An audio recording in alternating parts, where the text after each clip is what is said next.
All right, welcome back to another video with me, FPL Crusader. You can call me Luke or Crusader. Shout out to Mark Southerns on the latest edition of Black Box. He called himself a Crusader. So it's good to know that I've got at least one person who's emulating me. Hopefully, that means he will liaise with me more and we can even do a pod together. Wouldn't that be fun, Mark? Thumbs up. All right, so today we're going to look at Game Week 15, the preview. We'll do a little of a review of 14, but not too much because the game weeks are coming thick and fast. First things first, thank you to our sponsor, History Scoop. Bite-sized videos in less than 60 seconds. Jump onto YouTube and their other socials and like and subscribe History Scoop after you like and subscribe me, FPL Crusader, on all the socials. I'm also, like most people, on Blue Sky now. You should be too. If you want to argue with someone, stay on X. If you just want to have a nice time, go to Blue Sky. The good thing about Blue Sky is they don't have as many pawn bots, but I do feel a little bit privileged. I got my first pawn bot the other day, asking to be my friend. So at least it knows I'm someone who likes FPL. So that's kind of cool. All right, let's have a look at match week 14, the one that just went. Game week 14 MVP is none other than Mo Salah. 2 goals, 1 assist. He got 18 points if you include the bonus. What more needs to be said about this bloke? He can do anything this year. Maybe we just need to put people on 1-year contracts and then they'll just play the best football they've ever played in their lives. I honestly don't think Liverpool will be at the top of the table without Mo Salah this year. I think they would have struggled. They would have had a good start. That new manager bounce hits hard in the Premier League. You can almost bank on it. But without Salah's continuing form over the last 6, 7, 8 game weeks, it would have been very interesting to see where they are.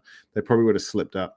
But Salah is the number one. In the first couple of slides here on the left-hand side, we've got the results. Probably won't touch on them too much, apart from the fact that Fulham once again beat Brighton this morning.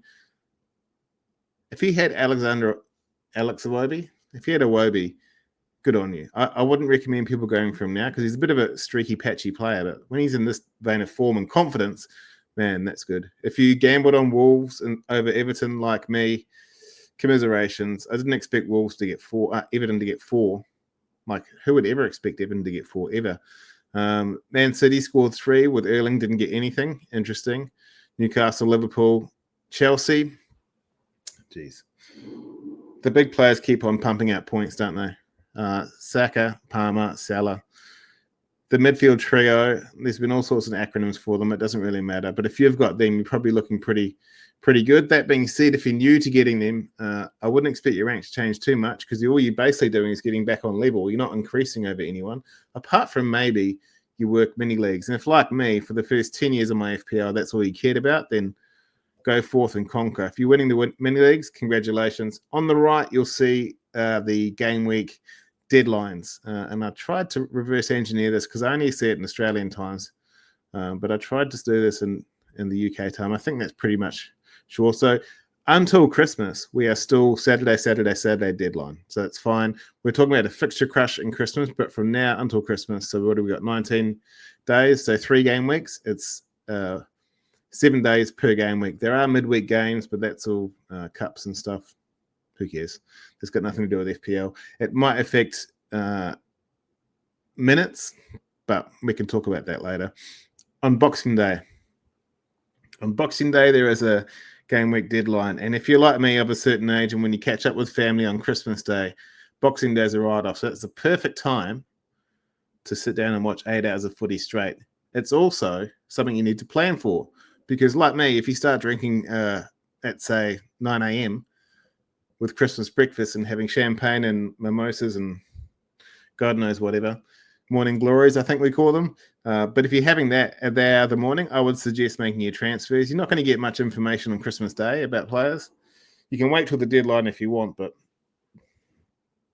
realistically, most players are going to play because it's almost a week deadline anyway. It's sort of not really a midweek game. It's a Thursday game. So it's like them playing a Champions League game. The only thing I would recommend is having 1 or 2 people on the bench that are relatively strong. Because as we saw midweek, Jackson played, got dropped.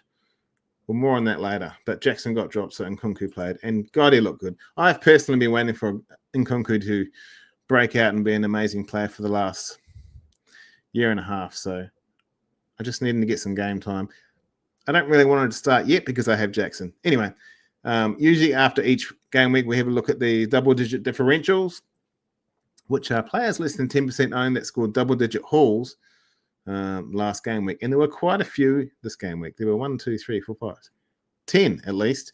And if there's more than that, I probably can't count. You need to go easy on me because it's very hot here in Australia. I woke up, I live in Queensland. I woke up, took the bins out at 7:30 a.m. It was 29 degrees and the sun burnt.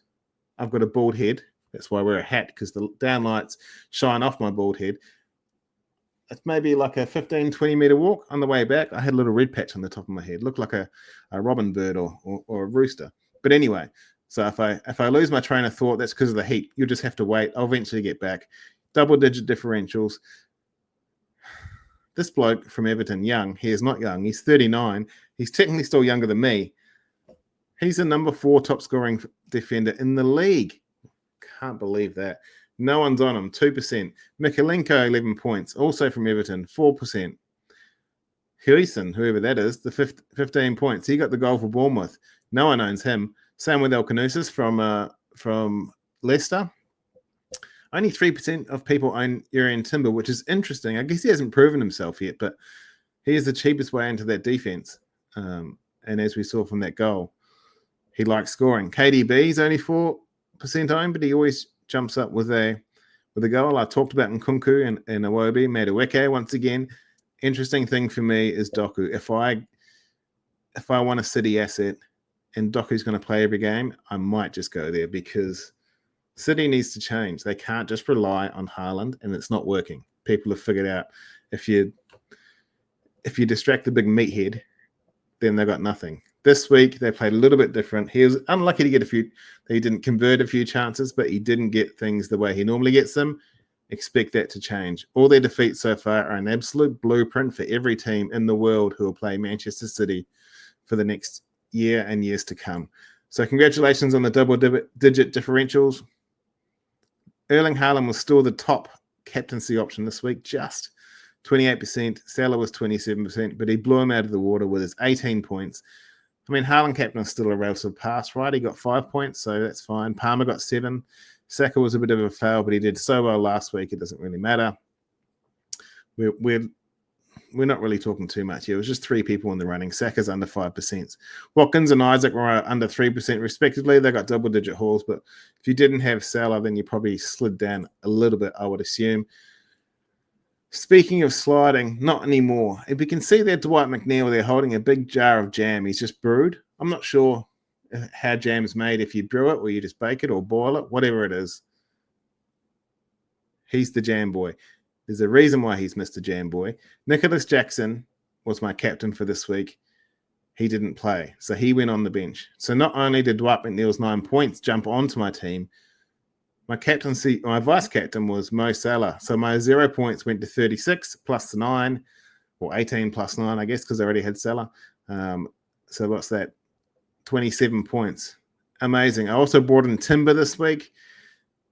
14 points. I'll run through my team really quick. Verbruggen got his mandatory 1, 2, or 3. This week it was 1. Ryan Aït-Nouri got 0 because he conceded 4. Luka Dean got 2. Good on you for showing up, pal. Timber 14. Kulusevski 2. You're next to go, mate. Gomez 2. You got 3 more weeks and then you're gone. Salah, you're never leaving. Mbuemo 2 points. There's so many what-ifs with Mbuemo. I'm not really sure. The fact I've got other fires to put out and he's not the worst player, I think I might keep him in, but it's just, I don't know. It's more of a luxury transfer to get him out. McNeil, 9. He's probably going to be bench fodder too because his next few fixtures are horrible. They've got Liverpool next. He'll get destroyed. Havertz, you're all but gone, buddy. I think too many blanks. And Haaland got 5. So on the bench, I could have been so much better. If I played Mikalenko over Aït-Nouri, what ifs? But if I'd done that, then would have got Mikalenko's 11 points that are left on the bench. That being said, it's not too bad. Last week I had a shocking week. I dropped 1 million rank points from 795 to 1.7. I bumped back up by 350 in 1 week, so not too bad. But the Salah, Timber, and McNeil really mask players that just aren't performing. So the gamble I did in Wolves a couple of weeks ago, Aït-Nouri and Gomez for a hit, I haven't even got the 4 points back yet. So that was a major fail. Kulusevski, yeah, I don't know. I just don't. Anyway, that's where I stood as of this morning after game week 14.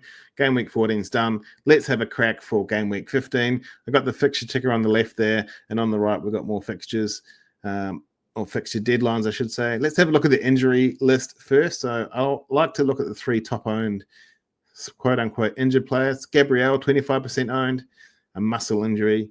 You can see him be helped off the field by Raya there. They look really good friends. 75% chance. I will probably bench him this week because I don't think he'll play this week, but he should return for game week 16, which is in another week's time, on the 14th of the 12th. So that's 8 days away. He should be good for that, and there's no point getting rid of him because Arsenal's defense is actually getting better. Solanke, 9% owned. He's got the sniffles. He's got the flu. 75% chance he will play. He played this morning against Bournemouth. He didn't look very good. He looked healthy, but he wasn't playing that well. Maybe he's just a little bit out of form. Will he play? Probably. Is he a long-term option? I'm not really sure. I wouldn't mind betting he gets some rotation soon. It just feels to me like Ange isn't getting what he wants out of him. I'm not even sure Ange knows what he wants to get out of him, but he's definitely not getting what he wants. If you've got Solanke, you're probably at the end of your tether. He had one good 16-point performance recently, a few weeks back, but since then it's been pretty average.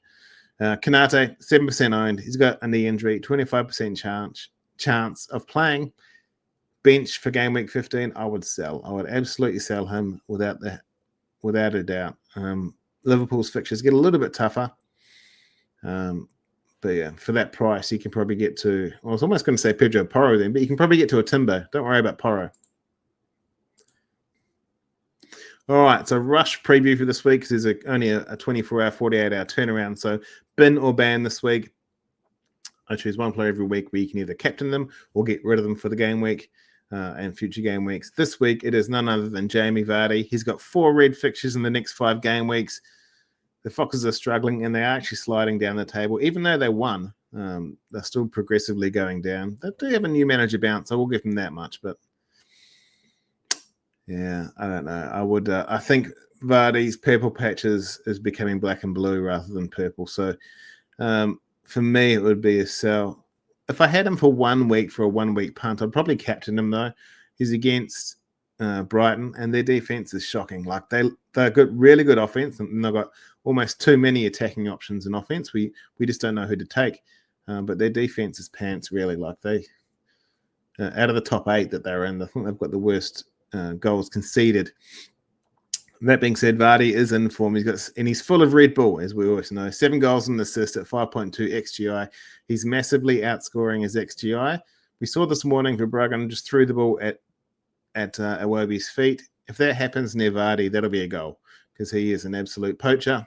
If you've got him, captain him. If you probably aren't going to captain him, I'd sell him. All right, the differential for this week, my diamond differential of the week is Amad Diallo. He's home to Forest. He's in form. He's only 4.8% owned. He's got 5 assists. 5 assists in the last 4 game weeks. He's got a goal and 5 assists at 2.2 XGI. So 7 returns at 2.2 XGI. I think Amarim likes him. He benched him last week, midweek, but I think he's better than Garnacho. If they got Rashford there, I think he's the better one to play, but you just don't know at this stage. But for a 1-week punt, a differential for the 1 week, Amad Diallo is the person I'll go with. He's playing well with both Rashford and Bruno as well, if he plays forward. Bruno should be playing forward and Mount should piss off back because Bruno's way better up front. But what would I know? I wasn't managing a Champions League team before United, so clearly this bloke knows more than me. Differential of the week, Amad Diallo. Go for it. And my captaincy conundrum for game week 15. These are my 3 captaincy choices. We've got Saka, we've got Watkins, and we've got Haaland. Saka is at Fulham, so Fulham are hosting Arsenal. Now, Fulham has a pretty good role against Arsenal. I think last time we beat them away. We beat them at the Emirates. They always struggle against us, but given the current form Arsenal's on, we might struggle. I think they might go to Fulham and get a result, but I think we'll at least get 1 or 2 goals. That being said, he is definitely a captaincy option. At 5 goals, 11 assists at 8.4 XGI, he's completely outplaying his XGI. Odegaard is back. That completely transforms the attack in Arsenal, and Saka is the one that is benefiting from that. Expect him to continue to haul week after week after week. And if you don't have him, he'd be close to 50% now. It's probably in the 30s, I think, but they'll continue rising. If you don't have him, find a way to get there. Second option, Watkins. Why Watkins? Because he's at home to Southampton. They are decimated and they are a disaster on legs. They will get relegated this season, mark my words, unless something drastic happens. 7 goals, 3 assists at 8.7 XGI. He's their clear talisman. He's the only person doing any good, but he's playing really well. He could have got 3 goals the other night. He was just a bit unlucky. So if his finishing was slightly better, then I think he would be in a lot of people's teams. But fixtures are looking good. So he's got two green fixtures, and then he's got Liverpool and I think it's Newcastle. And then after that, they've got 3 good more fixtures as well. So Ollie Watkins, if you got him, he's definitely a captaincy option this week, as is this big bozo Haaland. You can see him stressing out there to the ref. I haven't scored in a few weeks. Give me a free one. He's away to Palace.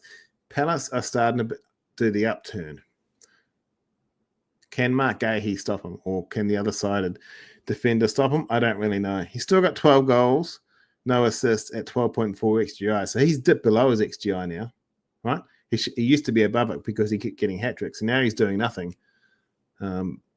He's below his XGI. That being said, similar to Saka, when KDB is back and playing minutes, that changes City's attack. Goals will come. He'll continue to get the chances, and the goals will come.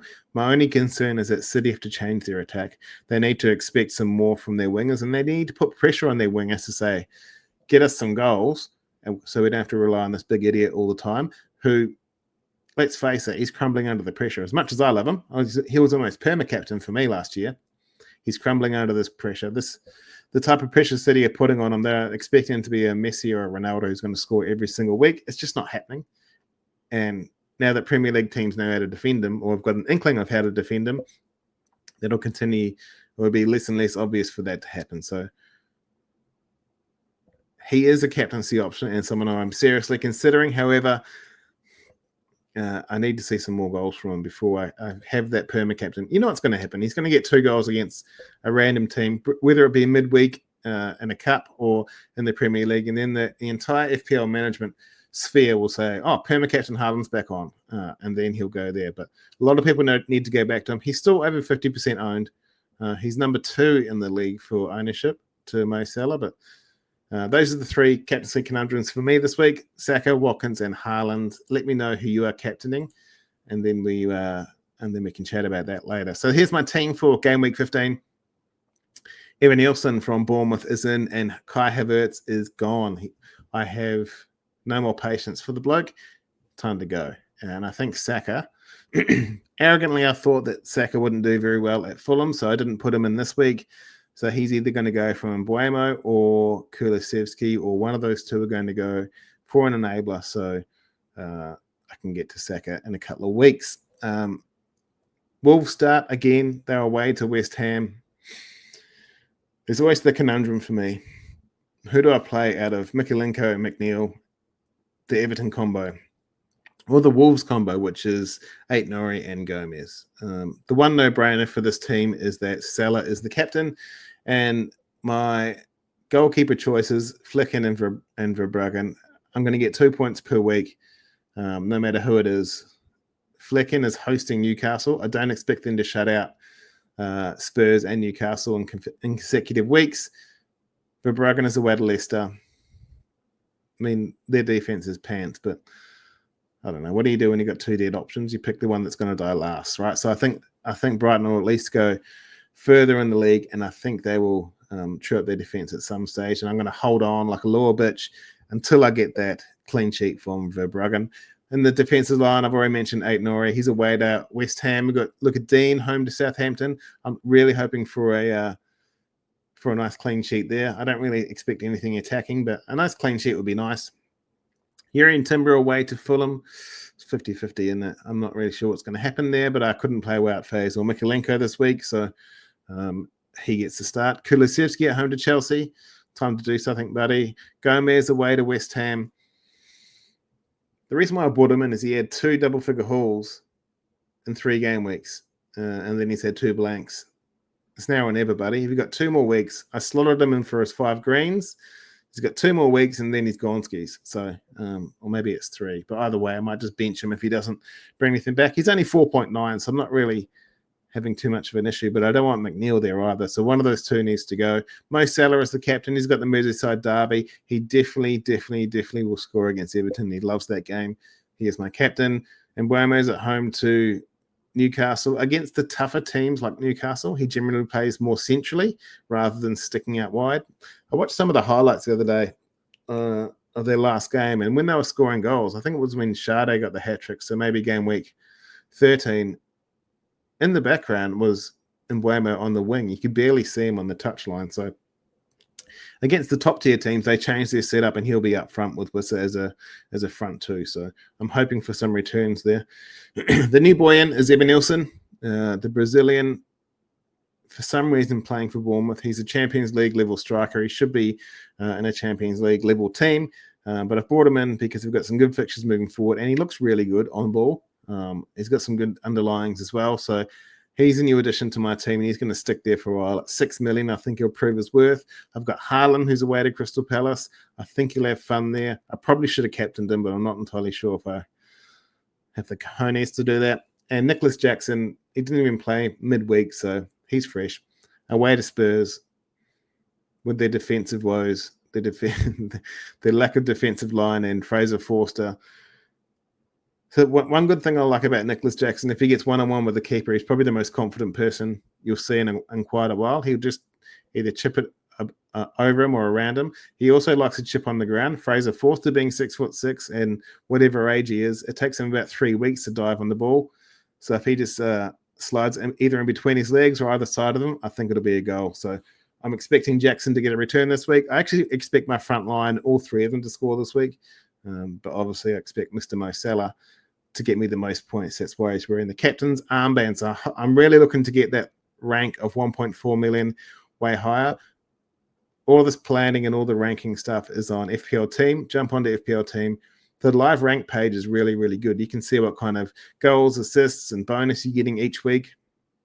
It's really interesting. I can even see how much points it's going to take me to get into the top 100K. I know there's a whole bunch of other stuff, other sites out there that do this, but FPL Team is probably the best because you can do everything in one go. So why the hell wouldn't you use it? If you're not using it, you've probably got a huge rank and lots of red arrows. Thank you very much. That's all for me. Good luck in game week 15. I hope all your arrows are green. Any differential score hat tricks. My name's Luke, FPL Crusader. Thank you.